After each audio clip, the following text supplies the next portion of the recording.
Welcome, shamans and healers. Yes, that's right. There are two paths a shaman can follow: the white path and the black path. Do you want to know them and connect with your own path? Well, let's go. Enjoy the journey. Your shamanic path isn't something you choose. It's assigned to you based on your karma and abilities.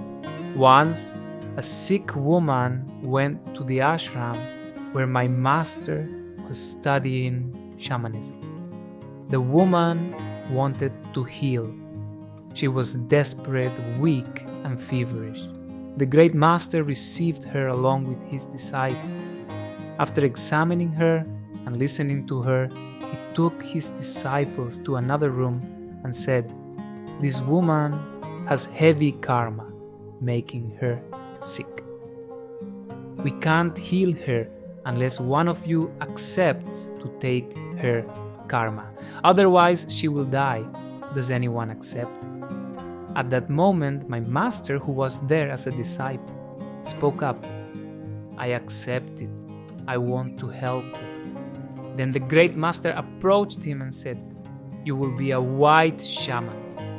White shamans are dedicated to healing the souls of the world.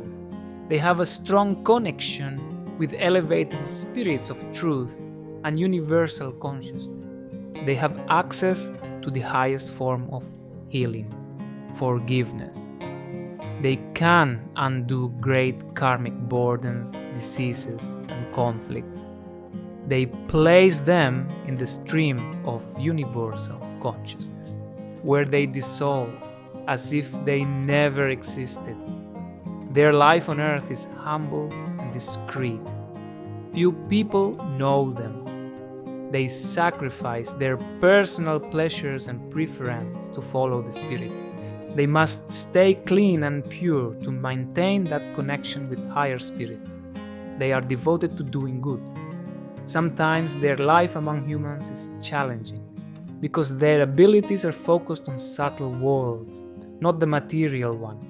The main challenge for a white shaman is to maintain their integrity and purity, never compromising their connection with higher spirits for anything in this physical world. Their power in the physical world is limited, but they have great power in the spiritual world.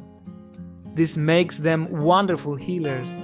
They are also marvelous guides who can look at you and know your path and how to follow it. They are connected to the stream of cosmic intuition. These have been the hermits, oracles, and wise men who lived apart and whom prominent figures visited for wisdom, healing, and guidance. If your path is to be a white shaman, you will feel a strong attraction to purity and elevation, curiosity about the universe and the divine mind. And you will be able to enter deep states of meditation and unity. And what about the Black Shaman? Many people think the Black Shaman is dangerous or corrupt. This is not true. The authentic Black Shaman also follows the path of spirit and enlightenment, but in a different way. They are much more connected with the lower worlds and the material world. This shaman develops immense power. They don't heal bad spirits, but can tame and control them.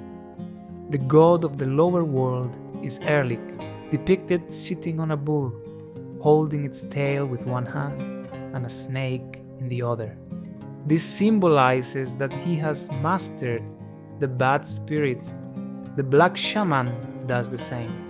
They have great skill and power and put the lower spirits of pain, fear, and guilt to work for them.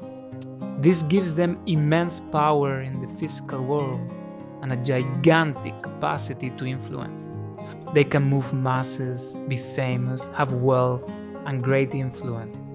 Their life in the material world is abundant and powerful. They get everything they want. The Black Shaman, with their power, can create a great collective awakening in the world, as they can reach and influence many people. On the other hand, The great challenge for the Black Shaman is to stay true to the mission of awakening consciousness and not become attached to the power they have. Otherwise, they would end up succumbing to the very demons they initially controlled. This is the path of the Black Shaman, full of power and temptations they must overcome. Whichever path you follow, the most important thing is who you serve in your heart. There are literally infinite ways to serve God and the spirits of truth, both with more earthly work and elevated work in the higher planes. In either case, if you follow your path, you will live a joyful life full of adventures and meaning.